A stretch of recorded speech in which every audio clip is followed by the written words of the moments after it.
Family, welcome back to my new blog. অনেক দিন পরে আবার একটা লং ব্লগ নিয়ে চলে এলাম। তো থাম্বনেল দেখে তো বুঝেই গেছো যে আমরা কোথায় যাচ্ছি। একদম ভোরবেলা রেডি হয়ে রওনা দিয়ে দিচ্ছি কেওনঝড়ের উদ্দেশ্যে। আর এটা আমাদের বহু প্রতীক্ষিত একটা ট্রিপ, আর আমি এটার জন্য ভীষণই এক্সাইটেড। রেডি? ইয়ো, এখন বাজে ভোর 3:10-15 হবে। আমরা চললাম। কোথায় যাচ্ছি একটু বাদে রিভিল করব।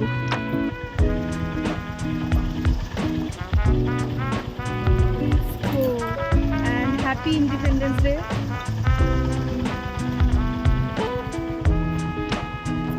এত ভোরেও কি গরম লাগছে। সানস্ক্রিনটা মেরেছো? ভীষণ গরম, ঘামছি। ওয়েদারটা কি বাজে। চলো লেটস গো। যদিও সব ট্রিপের ক্ষেত্রেই আমি এক্সাইটেড থাকি, এটা নতুন কথা নয়, তবে এই ট্রিপের ক্ষেত্রে আরও বেশি এক্সাইটেড, কারণ কেওনঝড়ের মতো একটা জায়গা আমি অনেকবার ভিডিওতে দেখেছি, আর এটা যাওয়ার আমার খুব ইচ্ছা ছিল। সেটা ফাইনালি হচ্ছে, আর একটা বড় গ্রুপের সাথে আমরা যাচ্ছি, তো সেই জন্য আরও ভালো লাগছে। So stay tuned. এটা কিন্তু আগের বছরের ভিডিও, আগের বছর 15 আগস্টে, সেই জন্য আমি বললাম প্রথমে হ্যাপি ইন্ডিপেন্ডেন্স ডে। বাট আমি ভিডিওটা পোস্ট করছি এতদিন বাদে, প্রায় 1 বছর বাদেই করছি। আসলে এত ব্যস্ত মানুষ আমি যে সময়ই হয় না আমার ভিডিও পোস্ট করার।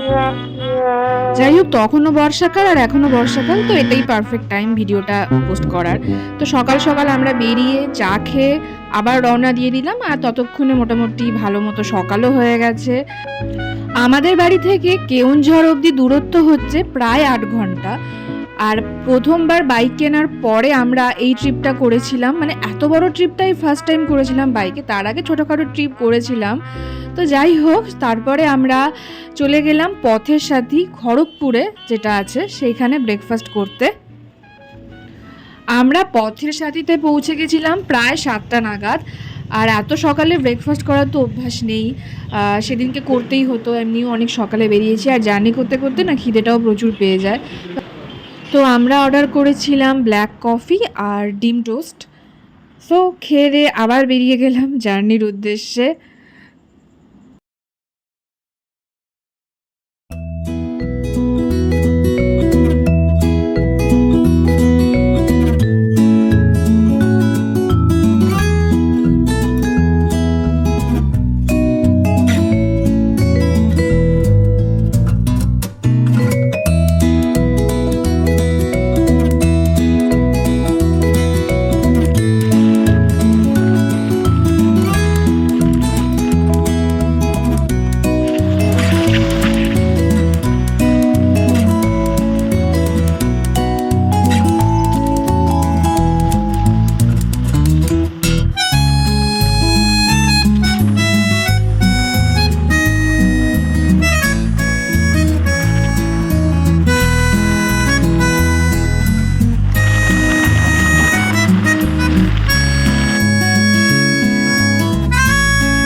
মজা করতে করতে আমরা তো অনেকটা চলে এসেছি, আর বেশি দূরত্ব নয়।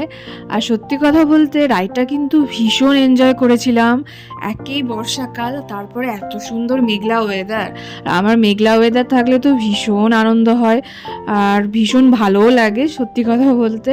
আর এই দেখো চলে এসেছি একদম কাছাকাছি, আর বেশিক্ষণের দূরত্ব নয়। পাহাড় দেখা যাচ্ছে, আর পাহাড় দেখতে পেয়েই আমার মনটা তো একদম উৎফুল্ল হয়ে গেল আনন্দে। পাহাড় উঁকি মারছে দূর থেকে। ওয়াও, উড়িষ্যাতে গিয়ে পাহাড় আমি প্রথমবার দেখছি। মানে উড়িষ্যাতে আমার যাওয়াই এবারে পাহাড় দেখার জন্য মেনলি। এর আগে উড়িষ্যাতে গেছি সমুদ্র দেখতে, বাট পাহাড় ফার্স্ট টাইম। উড়িষ্যাতে দেখার এত কিছু আছে যে বলার নয়। রিসেন্ট আমরা একটা ট্রিপও করে এসেছি, যে ভিডিওগুলো আসতে চলেছে আমি চেষ্টা করছি তাড়াতাড়ি আপলোড করার। তোমরা ভিডিওতে দেখে কতটা বুঝতে পারছো আমি জানি না, কারণ ভিডিওতে তো অতটাও বোঝা যায় না, সামনে থেকে দেখে যতটা ভালো লাগে। আর বিশ্বাস করো সেই সময় কিন্তু আমি মন মুগ্ধ হয়ে দেখছিলাম, এতটাই দারুণ লাগছিল। বর্ষাকালে চারিদিকটা এত গ্রিন লাগে না, সেই ভাইবসটা কিন্তু অন্য সময় পাওয়া যায় না। শীতকালে শুকনো লাগে, রুক্ষ লাগে, বর্ষাকালে যে ভাইবসটা পাওয়া যায় অন্য সময় সেই ভাইবসটা থাকে না। সো এই জায়গাগুলোতে গেলে কিন্তু সবসময় বর্ষাকালে যাওয়ারই চেষ্টা করবে। বিশ্বাস করো আরও দ্বিগুণ, 3 গুণ, 4 গুণ বেশি সুন্দর লাগবে অন্য সময়ের থেকে।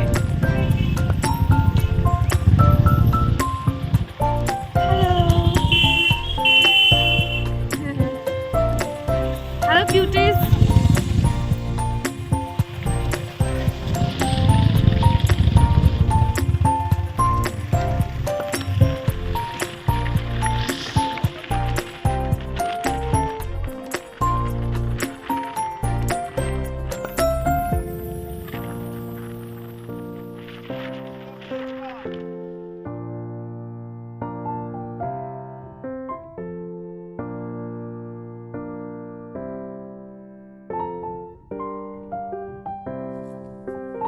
এনজয় করতে করতে চলেও এলাম আমাদের প্রথম গন্তব্যস্থলে। আর এই জায়গাটা ড্রোন ভিউটা জাস্ট দেখো, ও মাই গড, ইটস অসাম।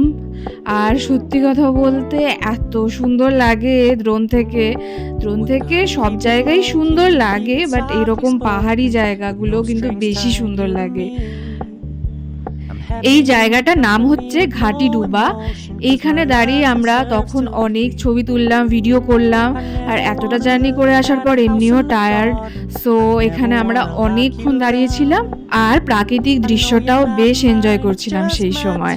আর তোমাদেরকে তো বলাই হয়নি, মাঝখানে কিন্তু অনেকক্ষণ আমরা বৃষ্টি পেয়েছিলাম রাস্তার মধ্যে, সেই জন্য আমাদের অনেকক্ষণ ওয়েট করতে হয়েছিল। তারপর অবশ্য রেনকোট পরে জার্নি স্টার্ট করে দিয়েছিলাম, কারণ বেশিক্ষণ দাঁড়িয়ে থাকলে দেরি হয়ে যাবে। আর এমনিও একটু দেরি হয়ে গেছিল বৃষ্টির জন্য। তো বর্ষাকালের তো এটাই মজা, কখনো মেঘ, কখনো বৃষ্টি, কখনো রোদ্দুর। আর এই জার্নিটা কিন্তু বেশ থ্রিলিং হয়, এরকম বৃষ্টির মধ্যে ভিজে ভিজে জার্নি করা খুবই থ্রিলিং, খুবই অ্যাডভেঞ্চারাস হয়। আমার তো ভীষণ ভালো লাগে। এখানে সব বাইকগুলো লম্বা লাইন করে দাঁড়িয়ে আছে, আর দেখো কতটা সুন্দর লাগছে দেখতে। সো আমরা সেদিনকে 3টে জায়গা দেখেছিলাম, 3টে সাইট সিন দেখেছিলাম। তো তারপরে আমরা চলে গেলাম হোটেলে, আর আমাদের ফিরতে ফিরতে রাত হয়ে গেছিলো। আচ্ছা, তোমাদের যদি জার্নি সংক্রান্ত বা যে কোনো বিষয়ে যদি কোনো কোয়ারি থাকে এই ট্রিপটা নিয়ে বা অন্য কোনো ট্রিপ নিয়ে, আমাকে কমেন্ট করতে পারো, আমি সমস্ত কিছুর অ্যান্সার দিয়ে দেবো। আর দরকার পড়লে একটা ডেডিকেটেড ভিডিও বানিয়ে দেবো। আচ্ছা, এরপর আমরা চলে গেছিলাম এই জায়গাটাতে, এটার নাম হচ্ছে ব্রাহ্মণপোষী। এই জায়গাটার সৌন্দর্য অতুলনীয়, এখানেও আমরা প্রচুর ফটো ভিডিও করেছি। অ্যাকচুয়ালি এত ফটোজেনিক জায়গা যে কেউ ফটো না তুলে থাকতেই পারবে না, বিশেষ করে আমি তো থাকতেই পারবো না। পিছনে পাহাড় আর সামনে এত সুবিশাল জল, ও মাই গড, সো বিউটিফুল। ওকে, সো এভাবেই গেল আমাদের সেদিনকে দিনটা। যদিও আরও 2টো সাইট সিন, না আর একটা সাইট সিন দেখে তারপরে আমরা হোটেলে ব্যাক করেছিলাম, বাট সেটার ভিডিও নেক্সট ব্লগে দেব, না হলে এই ব্লগটা অনেকটা বড় হয়ে যাবে, তো এই ব্লগে আর দিচ্ছি না। নেক্সট সাইট সিনগুলো যা দেখেছিলাম সেইগুলোর ভিডিও নেক্সট ব্লগে আসবে। আর এই পার্টটা ভালো লাগলে চ্যানেলটা অবশ্যই সাবস্ক্রাইব করো, তার সাথে বেল আইকনটাও প্রেস করে দিও এত সুন্দর সুন্দর ভিডিও দেখার জন্য। দেখা হচ্ছে নেক্সট ভিডিওতে। Till then take care, tata, bye bye. তোমরা সবাই খুব ভালো থেকো, সুস্থ থেকো, অ্যান্ড থ্যাঙ্কস ফর ওয়াচিং।